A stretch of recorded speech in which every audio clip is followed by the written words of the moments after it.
Oke, baik. Bismillahirrahmanirrahim. Selamat pagi. Assalamualaikum warahmatullahi wabarakatuh. Oke, senang sekali ya bertemu dengan kalian semua ya, untuk pertemuan mata kuliah hari ini di mata kuliah jaringan netral. Oke, nah sebelum kita mulai perkuliahan ya, supaya kegiatan kita ini berkah ya kan, diridhoi ya, ada baiknya kita berdoa dulu sebelum mulai perkuliahan. Oke, doa akan saya pimpin saja langsung ya. Doa mulai.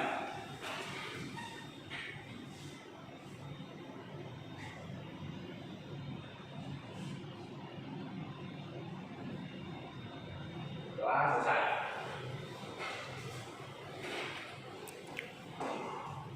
Oke, baik. Untuk awal ya, sebelum kita masuk ke perkuliahan ya, ke materi kita yang pertama terkait dengan jaringan internet, yaitu pengantar dan kontrak perkuliahan.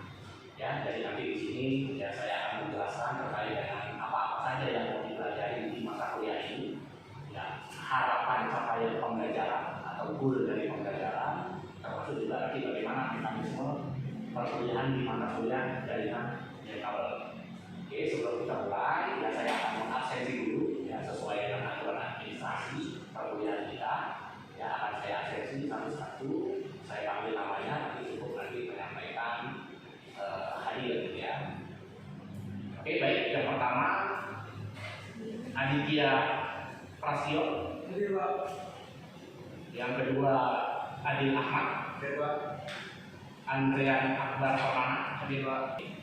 Terima kasih ya atas kehadirannya untuk perkuliahan kita hari ini ya. Di kuliah yang kita pagi ini ya harus ya dengan semangat ya, supaya nanti kita bisa berjalan perkuliahan ini dengan baik dan lancar.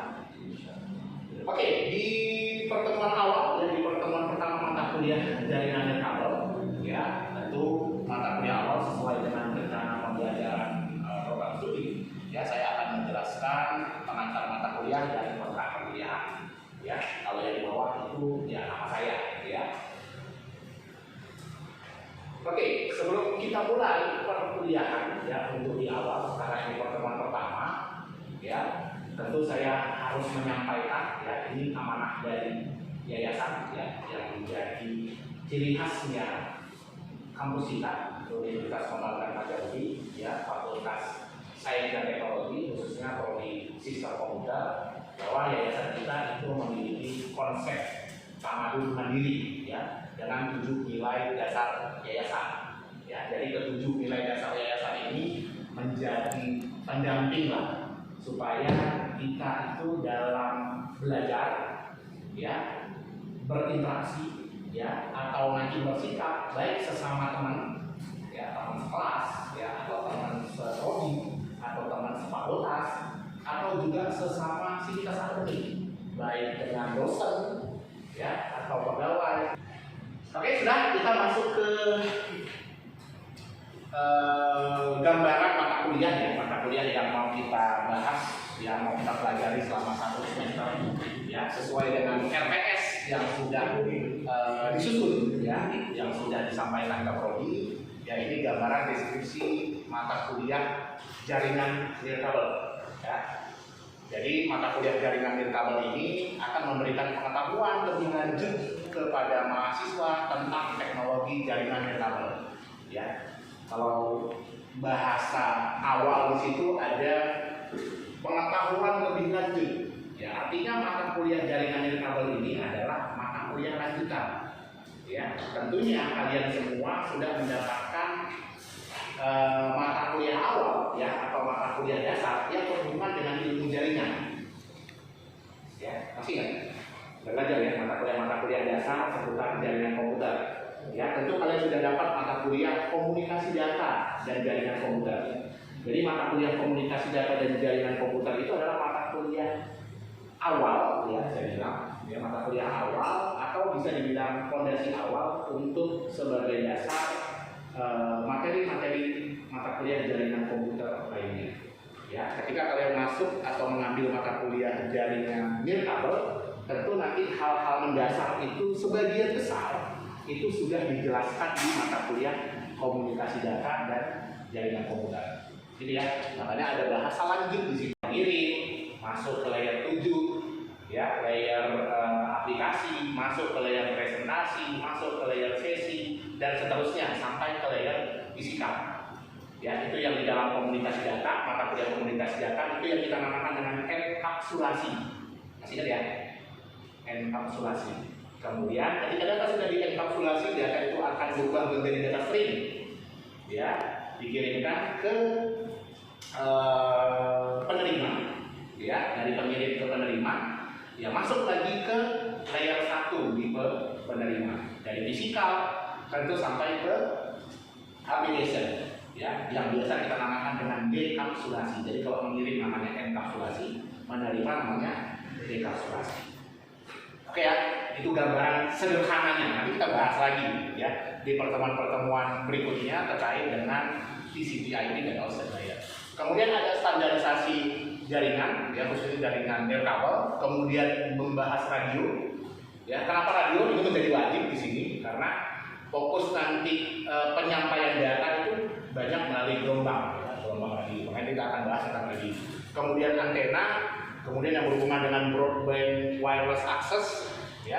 Kemudian site survey, ya. Jadi survei atau perencanaan untuk membuat sistem jaringan nirkabel, ya. Kemudian yang terakhir nanti harus punya atau harus bisa atau harus mampu membangun sistem jaringan nirkabel.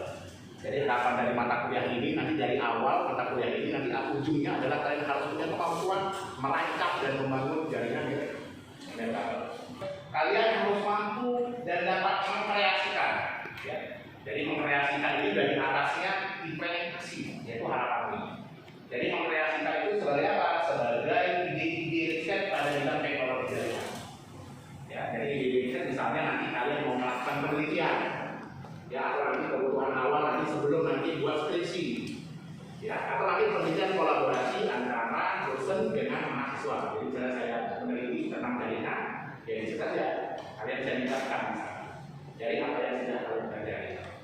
Ya, jadi nanti kalian juga bisa memunculkan ide-ide baru terkait dengan penelitian yang berhubungan dengan jaringan kabel. Ya, diharapkan itu jadi inspirasi dari penelitian berikutnya.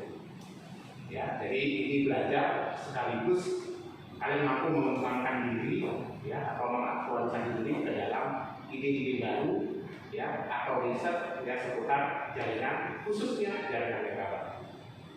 Jadi pertemuan pertama, ya, kita belajar tentang tentang belajar mata kuliah dari kabel. Kemudian yang kedua tentang dasar atau basic jaringan kabel atau wireless network fundamental. Kemudian kita membahas tentang TCP/IP dan POSI model. Ya, pertemuan keempat membahas teknologi dan standarisasi jaringan kabel. Pertemuan kelima elemen radio dan spektrum atau frekuensi spektrum. Pertemuan ke-6 tentang antena dan propagasi. Pertemuan ke-7 tentang teknologi mobile broadband wireless access. Ya, di pertemuan pertama sesuai dengan aturan kita akan melaksanakan MIF, ya, atau ujian tengah semester. Jadi materi pembelajaran ini dibuat di awal di pertemuan 1 sampai ke-7 itu basic pengetahuannya kalian sudah dapat. Di pertemuan ke-9 sampai ke-12 itu bagaimana mengkonsep dan merancang. Di pertemuan ke-13 dan 14 itu mengimplementasi. Jadi harapannya kalian nanti punya kemampuan untuk merancang, mengimplementasi jaringan nirkabel di mata kuliah ini. Oke, ya, pertemuan ke-16 tentu nanti ada ujian akhir, ya, atau UAS, ya, nanti di sela-sela sebelum UAS biasanya nanti ya ada tugas project biasanya. Jadi saya jelasin bagaimana nanti konsep tugasnya. Ada model belajar yang kita terapkan di mata kuliah ini, saya pakai, ya. Ada namanya self direct learning atau SDL. Ya, berarti nanti bagaimana kalian harus bisa memahami, ya, mengetahui, ya, atau nanti bisa menyampaikan kembali apa yang saya jelaskan. Jadi saya jelaskan materi, ya, kalian harus bisa pahami dulu apa yang saya jelaskan itu. Ketika saya tanya, ya, kalian bisa menjelaskan kembali. Ya, atau lebih bisa juga dari sumber-sumber tambahan, misalnya kalian membaca buku dan lain sebagainya. Self direct learning, ya, artinya saya menyampaikan materi langsung ke kalian. ya, karena memang setelah tahun lalu kita belajar online, ya, sekarang kan untuk semester ini kita sudah belajar dengan tatap muka, ya, tatap muka. Nanti tentu saya akan menyampaikan materi secara langsung ke kalian sesuai dengan pokok bahasan yang kita bahas per pertemuannya. Oke, yang kedua small group diskusi, ya, jadi nanti akan kita buat grup diskusi, ya. Jadi misalnya nanti satu kelas ini nanti dibagi beberapa grup untuk nanti diberikan pembahasan, ya, atau problem atau masalah untuk bisa didiskusikan per grup. Ya, walaupun nanti ada tugas mandiri, ada juga tugas grup, ya. Small group discussion. Jadi nanti setiap ada materi-materi yang berhubungan dengan pembahasan setiap pertemuannya akan ada diskusi-diskusi. Ya, kalian nanti akan membuat diskusi-diskusi kecil, nanti akan kita diskusikan secara bersama-sama di kelas atau di elaborasi. Oke, kemudian yang berikutnya problem based learning, ya. Jadi di beberapa pertemuan nanti ada PBL, ya. Jadi nanti akan saya memberikan masalah, ya, atau case ke kalian untuk nanti dibahas berdasarkan masalahnya, problem based learning. Kemudian yang terakhir itu adalah project, ya, sesuai dengan namanya project, ya, tentu nanti ada tugas project yang harus kalian kerjakan. Jadi nanti ada pembahasan yang sifatnya project, nanti kita bahas bersama, ya, project based learning. Yang untuk CWNA Certified Wireless, kemudian Designing a Wireless Network, nanti yang berhubungan dengan desain nanti akan mengacu ke buku ini dan beberapa buku lainnya, ya. Termasuk ada hasil riset dari riset development Telkom terkait dengan mobile broadband, ya. Ini ada bukunya, nah, ini ada beberapa materi saya acu kemari, dan juga ada buku dari Story yang sudah diterjemahkan ke dalam bahasa Indonesia. Nah, kemudian satu lagi untuk publikasi, ya, ada saya acu itu dari penelitian saya sendiri.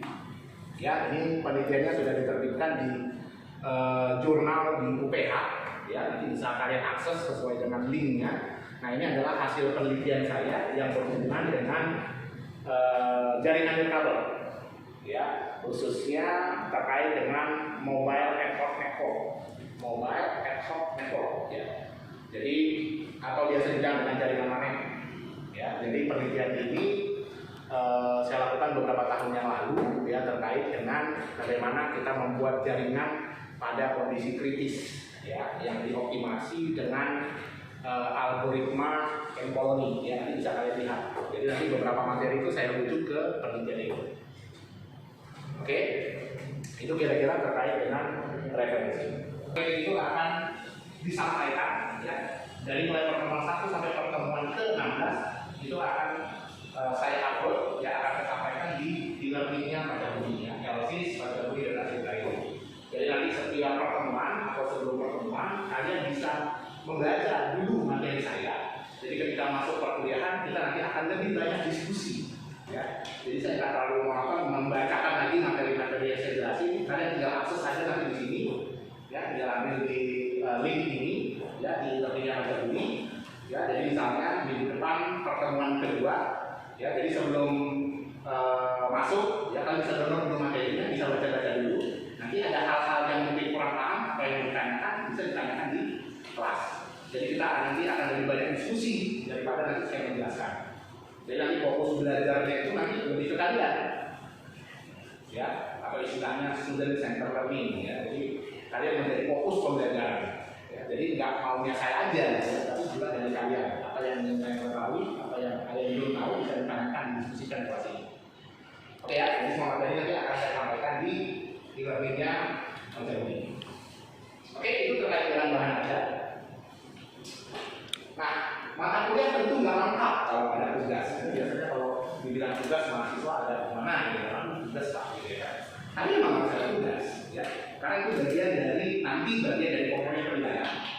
Kemudian salah satunya tugas itu ya akan melatih kalian, ya, terkait dengan kemandirian, ya, atau nanti memaksimalkan apa yang sudah dipelajari di kelas, ya, dengan banyak mengerjakan tugas. Ya, jadi pasti akan lebih optimal ketika kalian bisa mengerjakan tugas. Baik nanti tugas mandiri, ya, kalau dari judulnya tugas mandiri berarti dikerjakan sendiri, ya. Baik tugas kelompok, biasanya juga saya akan memberikan satu nanti tugas proyek, ya, biasanya satu di sebelum mid, satu di sebelum puas, ya, atau nanti mungkin satu tugasnya nanti di akhir, ya, tergantung nanti kondisi nanti kelas. Jadi nanti akan saya dua atau tiga jelas dalam satu semester, yang minimum nanti ada satu jenis proyek. Bobot atau komponen penilaian, ya ada 5, ada nilai etika, nilai tugas, nilai kuis, nilai UTS, dan nilai UAS. Ya, jadi Pacar Budi punya satu komponen yang spesifik, ya. Ya ini ciri khasnya Pacar Budi ada nilai etika, bobotnya 10%. Ya, ini untuk merujuk mendukung 7 nilai dasar tadi. Jadi kan cerminan 7 nilai dasar tadi adalah bagaimana etika di kampus sesama teman, dengan dosen, atau dengan sivitas akademik. Itu bobotnya 10%. Setiap mata kuliah pasti ada nilai etika. Kemudian tadi kalau saya jelasin tugas, tentu ada nilai tugas, bobotnya juga 10%. Kemudian ada kuis, ya nanti di beberapa pertemuan, biasanya di pertemuan kelima atau keenam itu biasanya akan ada kuis. Ya biasanya kuis itu nggak dimulai biasanya, jadi siap-siap aja gitu ya. Ya nanti kuis, ya nanti kita harus melakukan kuis atau tes. Kemudian di pertemuan 8 ada MIP, ya atau tes itu bobot 30%. Dan yang terakhir nanti di pertemuan terakhir di pertemuan ke-16 kita ada UAS yang bobotnya 40%. Ya, itu terkait dengan komponen penilaian. Sudah menjadi bagian dari keseharian kita.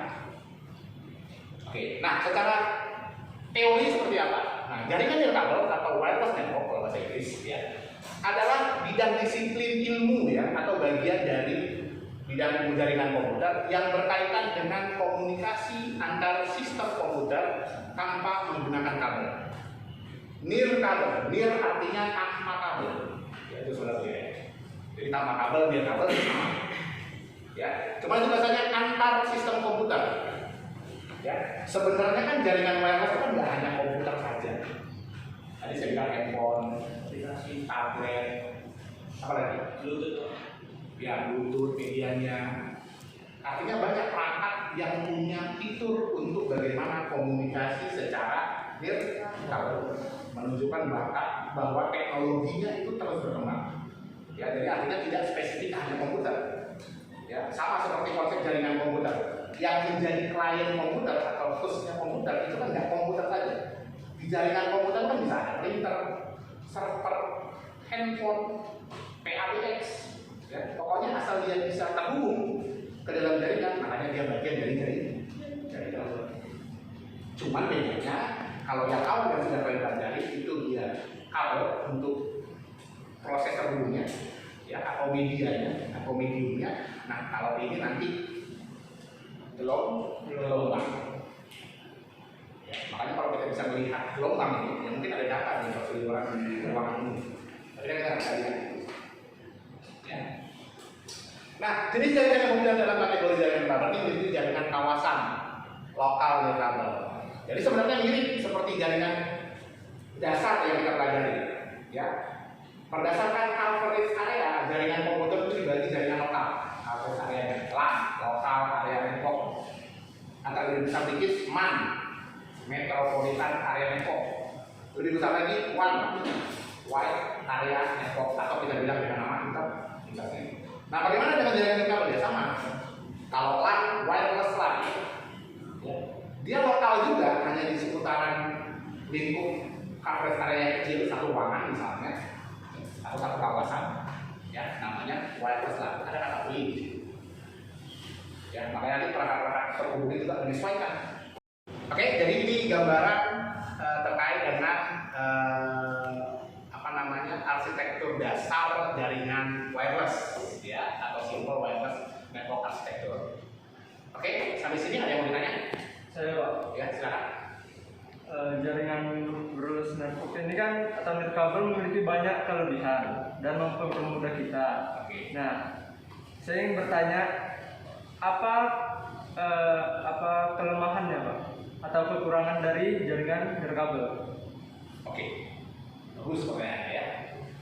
Yang saya sampaikan tadi kan baru keunggulan, ya betul. Saya cuma mau menyampaikan keunggulannya saja.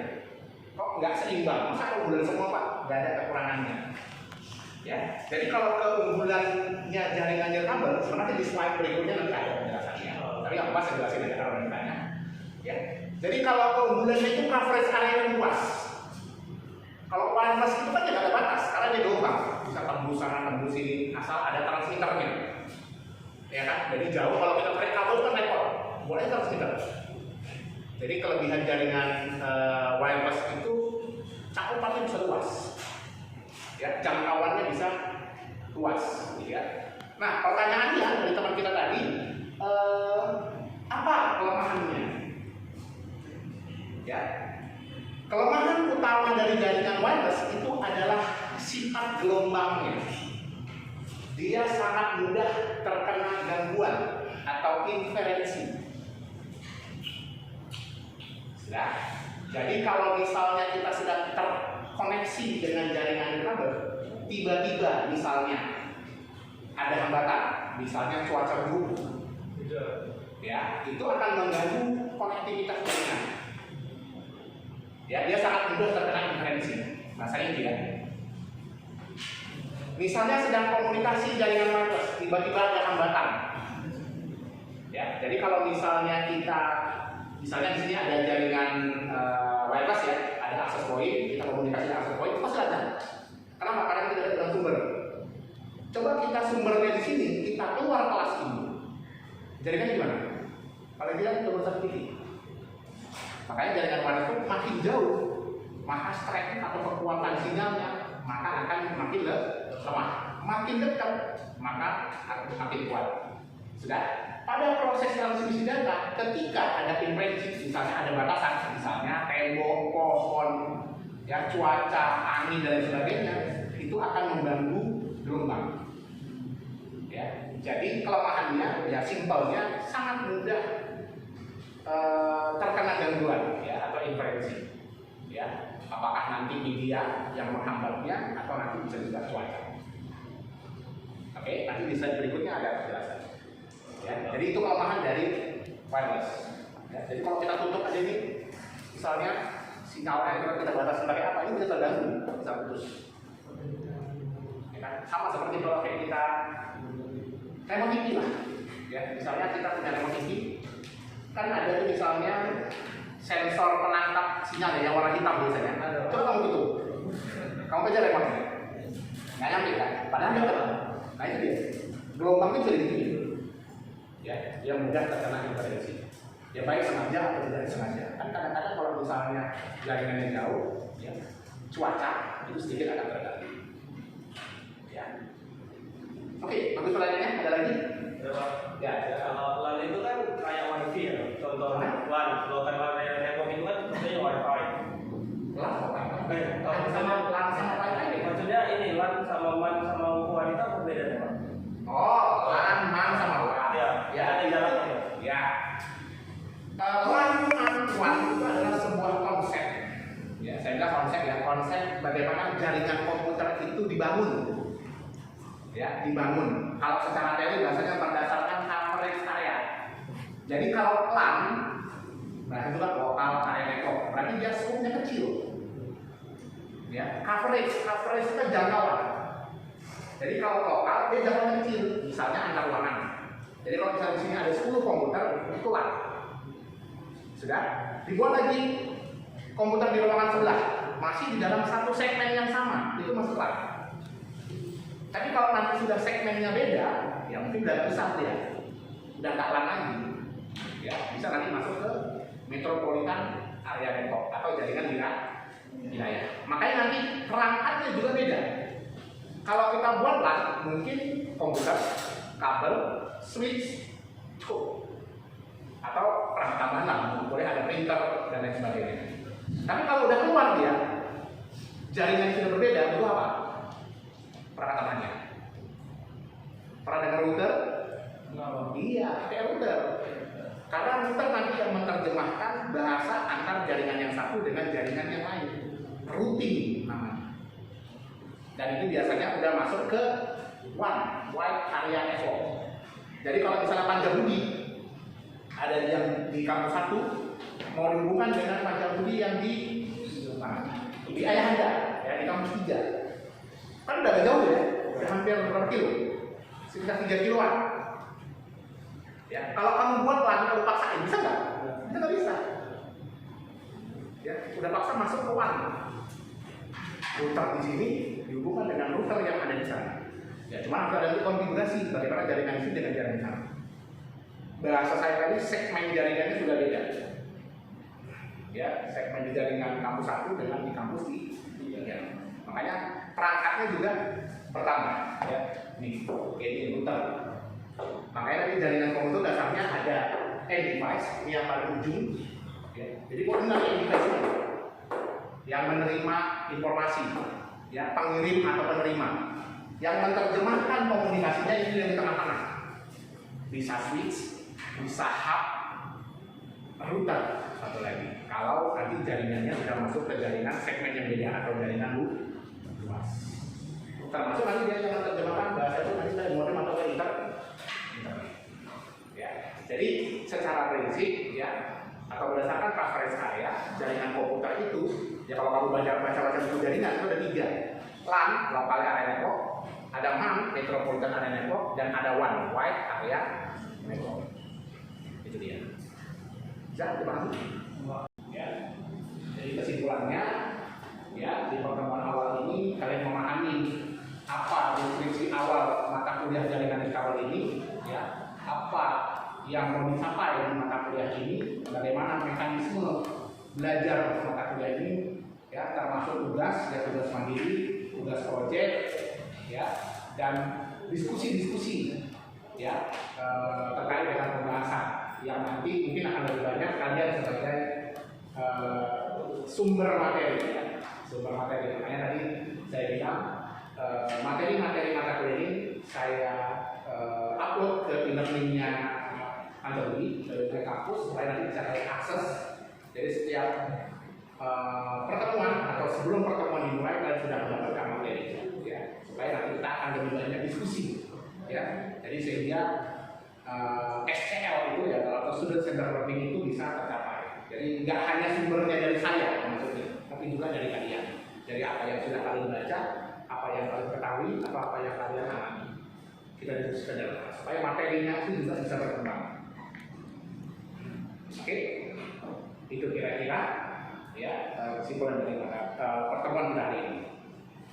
Oke, sebelum saya itu masuk ya, tugas awal, tugas pertama, ya, dikerjakan. Ya, minggu depan akan kita bahas, ya. Oke ya, jadi tugasnya mencari informasi terkait dengan perkembangan teknologi jaringan dan kabel di berbagai bidang, ya, khususnya di bidang pendidikan, ekonomi bisnis, pertanian, kesehatan, dan pemerintahan. Ya, itu tugas kita hari ini yang kita bahas minggu depan. Oke, kalau tidak ada lagi yang ditanya, ya, saya rasa cukup pertemuan kita hari ini. Ya, tentu kalau tadi kita mulai perkuliahan ini dengan berdoa, ya, itu sudah selesai. Ya, kita tutup juga dengan berdoa. Ya, mungkin kalau tadi berdoa di awal saya membawakan, mungkin lebih pas konting lah ya, Nopal ya, yang membawakan doa, ya, sebelum perkuliahan ini selesai. Oke, silakan Nopal. Jadi sebelum pulang dan mengakhiri perkuliahan kita hari ini, ada baiknya kita berdoa menurut agama dan percaya masing-masing. Doa dimulai.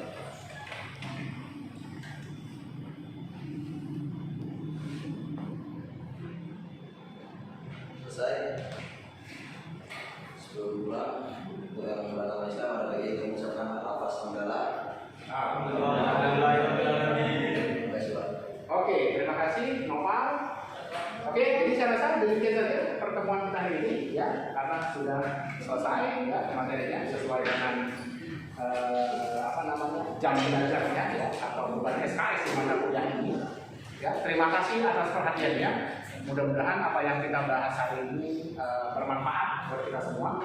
Ya, intinya tetap semangat, ya, terus belajar, ya, kembangkan lagi materi-materi yang saya jelaskan tadi, ya, supaya nanti apa yang kalian dapatkan tidak hanya sebatas apa yang saya jelaskan, jadi tetap bisa dikembangkan lagi supaya materinya lebih luas lagi. Ya, tetap semangat, sampai ketemu lagi minggu depan. Salam sehat, ya. Saya tutup dengan Assalamualaikum warahmatullahi wabarakatuh. Waalaikumsalam warahmatullahi wabarakatuh.